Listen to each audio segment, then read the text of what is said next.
Hi, in this video I'm going to show you how to remove the coin tray and the stereo out of an Alfa 147 or GT. Very simple, you don't need any radio keys for this. You just need to pull out the coin tray, open both drawers, give it a sharp tug, out comes the coin tray.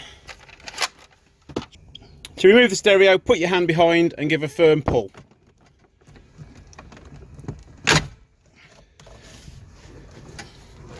On the back of the stereo, you just got a couple of connectors you need to undo. One's the aerial here.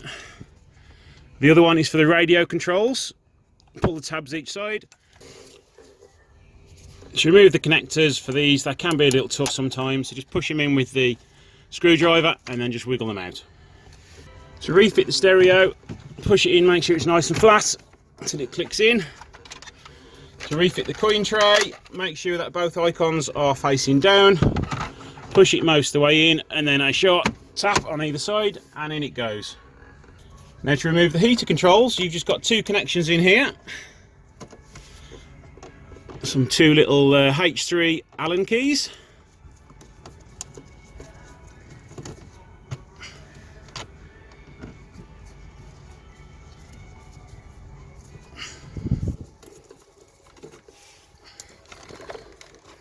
Push it out from behind, you now have a couple of connections to undo.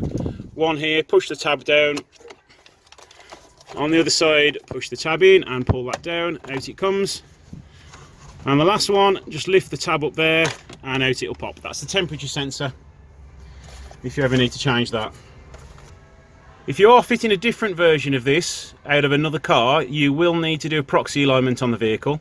A proxy alignment is where you need to align a new ECU to the car so it knows it's been fitted.